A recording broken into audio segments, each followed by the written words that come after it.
రాహుల్ గాంధీ భారత్ జోడో యాత్ర సమయంలో కులగణన అంశాన్ని తెచ్చాడని గుర్తు చేశారు ఎమ్మెల్సీ అద్దంకి దయాకర్. పార్లమెంటులో వివిధ వేడుకల్లో ప్రతి సందర్భంలో ఓబీసీలకు సంబంధించిన రిజర్వేషన్లు, కుల జనగణన అంశాన్ని రాహుల్ లేవనెత్తారని వెల్లడించారు అద్దంకి.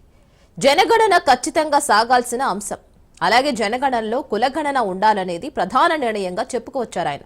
భవిష్యత్తులో బీసీలకు మంచి రిజర్వేషన్ ఇవ్వాలని కులగణన చేపట్టినట్లు వెల్లడించారు.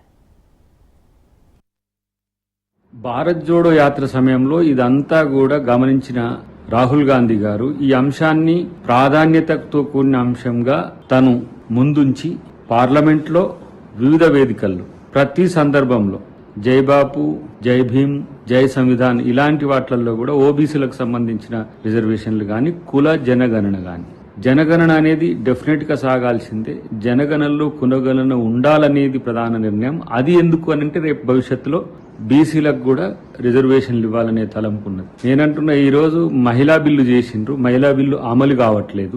ఈ రోజు స్టిపులేటెడ్ టైంలో 1 year, 1.5 year ఇది ఎప్పటికో కాకుండా, ఎందుకంటే గత ఎన్నికల కంటే ముందు మహిళా బిల్లు చేసి ఇప్పటి వరకు దాన్ని కొనసాగించాలి.